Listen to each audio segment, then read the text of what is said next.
All right, so I am back talking about the Everyone's a Critic movie watching challenge that I've been working on, and the prompt that I'm talking about today was a movie based on a book, and I love books and I love reading, so this one was tough for me only in that I had too many options. I was thinking of some of my favorite movies that are based on books. There was one I talked about not too long ago, There's Someone Inside Your House. So I was thinking about that one. I love Rosemary's Baby, I love The Omen, but I ended up settling on The Exorcist. Now this was a rewatch obviously for me because it's a movie I've seen a few times in my life, but why I wanted to talk about it is because not only is the book really good and it's based on a book, and it was based very, very loosely on a somewhat true story of a boy, not a girl. So they changed it in the movie to Reagan, but the original story was with a boy where he was possessed. Anyway, this story is a little different, but it was loosely based on that.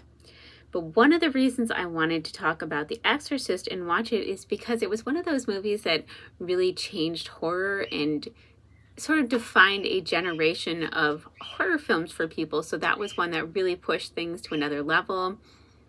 It really shocked people at the time. Obviously, it's still fairly shocking and provocative, the language that's used, the things that happen. So it still stands out as one of those movies, and it was really terrifying.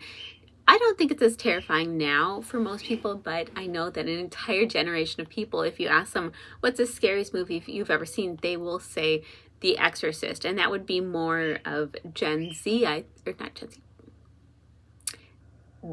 Gen X. I don't know what Gen Z's movie is, but I know millennials, a lot of times what I've heard is It, the original It, is what absolutely terrified people and made that generation scared of clowns. So here we have The Exorcist, and it was a scary concept, and it was very, very well done film. And what's good about it is it's got some gore, a little bit. It's got a lot of good effects and really scary, frightening, well done effects. It's got a really good, creepy, atmospheric feel to it.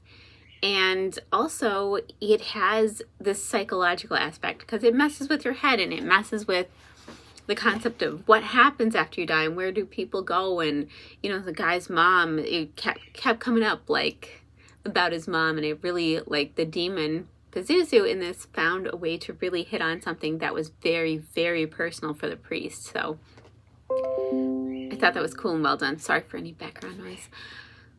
Doing other things at the same time. Anyway, so that was one aspect I really liked about it, was the psychological aspect and how well that was done. And I like Pazuzu. It's one of those demons where the cool thing is that there's people that actually call on Pazuzu at times. So Pazuzu is a demon that was supposed to protect women in childbirth just because he scares away other demons.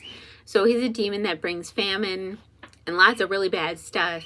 But people in childbirth would put up figures or images of Pazuzu because he is such a powerful demon that it would drive away all other demons. So demons that would harm women in childbirth would be scared away by Pazuzu. So I thought that was an interesting aspect, and interesting that that was the demon that they picked. I loved the aspect of digging up old relics and what happens, because that's certainly been a big trope and something that we've seen in real life whenever they're like, let's dig up this artifact or tomb or blow on this whatever it is, horn that's been buried for centuries, you know, and it's always like, don't do that. Why would you do that? Is this the right time to be disturbing things?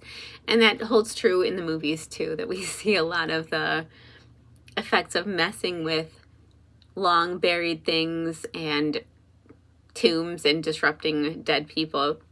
But also it hits on my particular love for anthropology and exploration history and, you know, digging up old things, which I would so do if I could. So I think that that's another interesting aspect to it and why this movie gets to me on that level. And if you look up the original source matter, it's very fascinating stuff. Whatever your belief system is, something was going on, and it's interesting to learn about. And There's people who would say that this is all just psychosomatic. And I think that that's what they were trying to say originally in the movie. Like, it's in her head. She's just a little messed up. But clearly there were outside forces acting on Regan and changing her. And so I really enjoyed this rewatch and had fun with watching it all over again. And thinking about the book, I did not reread the book this time. I just didn't have the time. But it was fun to watch the movie that was based on the book. And I did talk a bit about there's somebody inside your house. I did read the book and watch the movie around the same time for that one. So if you scroll back, you'll find it. But that one was another one that was, I thought, an interesting transition from book to movie. However, for this particular prompt, for this particular week, I did watch The Exorcist.